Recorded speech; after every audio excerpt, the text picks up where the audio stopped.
weather with Aroha Ave here on Kiwi.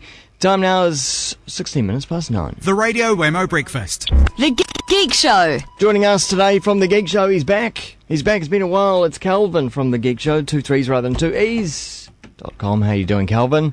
Oh, I'm okay now that I'm back online. And Which we'll get round to, because that's basically the topic of our conversation today. What happens when geeks are separated from the internets for a few weeks? But because you moved from your Auckland studio now based in Wellington. Yes, we're in Wellington now. And it took about, all told, from having to take all the machines off the net and do all the work on the house in Auckland to moving into our flat here and getting the internet set up and getting the studio set up again. It was about 3 weeks all told. That's quite long, isn't it? The longest I've been offline for about 10 years. Goodness. And the things have changed in 10 years. Our reliance on the internet is a lot heavier these days, that's for sure. Although, and I'll tell you what hasn't, and this goes back to what you were talking about with Russell earlier, why we need this cable Yeah. to the States, is because I've had to sort out new internet access. I'm now back to something akin to what I left the UK 10 years ago. I've got similar levels of internet access, not quite as good as that, and it costs more. No way. Just for a bit of comparison. What kind of situation you got yourself into there? Well, we're in an apartment that's part of a hotel block that the whole hotel is signed up with one ISP, and we've got a choice of that ISP or nothing. Right, so you can't get a separate phone line in or anything? Nope. So this is the problem with monopolies, of which there's one cable. They price it for profit. There's one ISP here. It's priced for profit. And also because there's no choice, they don't appear to be giving much service. And, what are you going to do if you don't like their service? There's no alternatives. So can you say what company it is? I can't really at the moment. I'd rather not go shouting around names until I've done some full testing on this. It's still in my first week of this, and I have managed to get some awesomely fast speeds from a Wellington test server. Every time I go out of the country, or if I have to get stuff from around the country, the speeds plummet. So what do they call that? There's the backhaul or something. Isn't they haven't got a big fat pipe there, and then. Well, yeah. They don't appear to be paying for a lot of international bandwidth.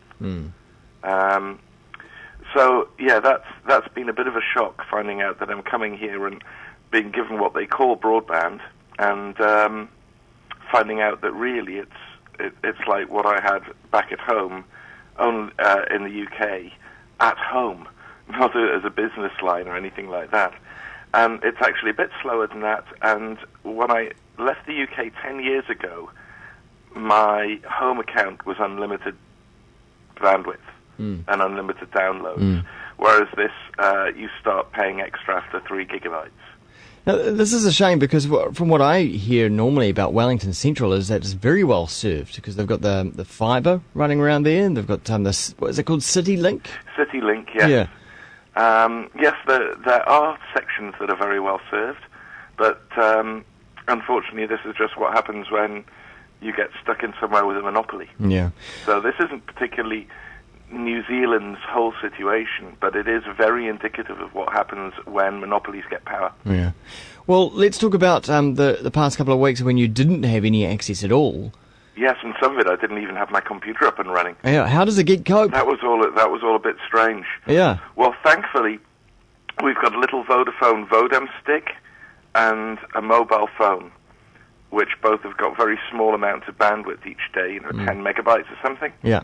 And by surfing using Explorer with the images turned off, we managed to use that every day just to keep up on email and Trade Me, which were the two current things that were really important, and just to keep in touch with people that were involved in the move. But other than the move, it wasn't enough to really keep going on work and stuff like that.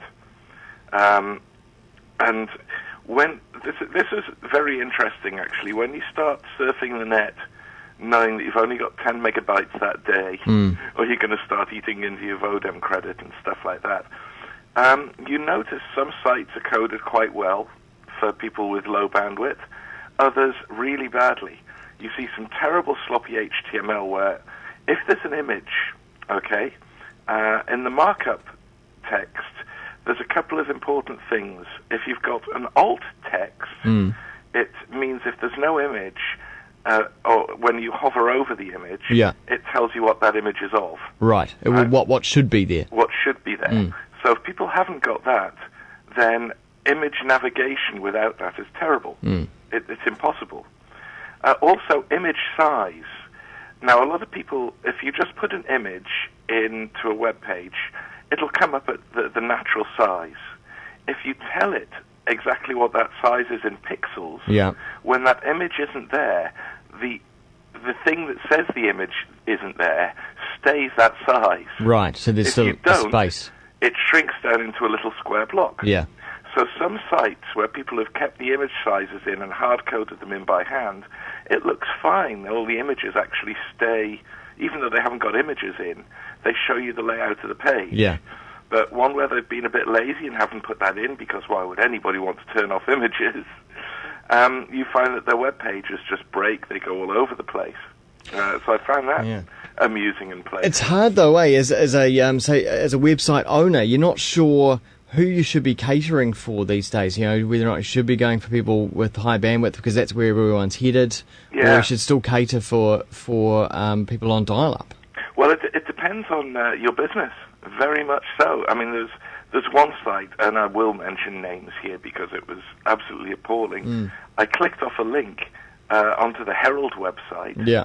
And my day's worth of bandwidth was eaten up in 20 seconds with flash adverts that I couldn't turn off. Yeah.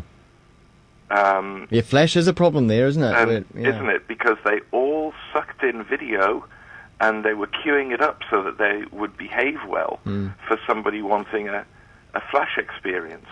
But, I didn't. And, the one time I went there, adverts sucked up all my bandwidth, and I didn't read any of their content. Yeah, this actually happened to me when for the first month when I got a 100 megabyte plan on my phone, and I tethered my phone to my netbook. Yeah. And I think I was browsing sites like the Herald, and before I knew it, I got the little text saying you're almost out of your bandwidth. I was like, what? I barely started. Yeah.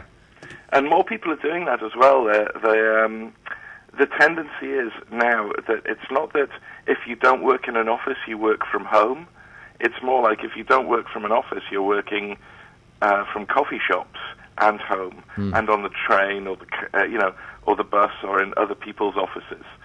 So quite often you're using tethered phones or you're using little Vodem sticks, and you are limited to bandwidth. So it's become more of an issue of late as we've got these mobile devices to give us bandwidth, and because they charge a lot at the moment. I've noticed, however, that if you're on plans, it's now getting to almost reasonable rates with some of the carriers. So it's getting better. Yeah, can we wrap up very quickly with what you think now, from your experience over the past few weeks, is essential for modern life? Well, I really, really miss Twitter badly. Or we call it the lazy web here. When I've got a question, it's not Wikipedia or Google. I miss them hugely, but I didn't miss them as much as the lazy web, being able to just shout to my friends, does anybody? Yeah. So that I miss terribly. There's a few blogs that I missed, but a few blogs that I didn't, so that's 50-50. Yeah. I didn't miss YouTube at all. No? Nope, not at all. I watched a bit of telly. Yeah. And I've come to the conclusion that television really is bad, and adverts are worse. Yeah. That was really bad. But I think the thing I missed most was the headlines of Reddit. Being able to Reddit is just a news site, and I normally read at least 200 or 300 headlines a day, minimum, that I'll scan and look for maybe 20 or 30 bits of news that I find relevant to me. And without that scrolling past, I felt disconnected from the world and what was going on. And it was getting to the stage where I'd look every now and then, and I'd see things like stuff reported from a site called phys.org.com, which is physics and science. And I was seeing breakthroughs in power technology that could save the planet, and not being able to follow them up and read around them. And that was frustrating, because you don't get these news on the TV news at all. Yeah. All right, well, that's a great wrap-up of what people can perhaps expect if they were disconnected and what they might miss. Kelvin, thanks very much. From a geek's perspective, of course. Really appreciate that. No problem. Thegeekshow.com, 2 3s rather than 2 E's, is where you can also continue the conversation, as well as on Twitter as well, now that Kelvin's back on. Twitter.com/Kelvin, CHELFYN.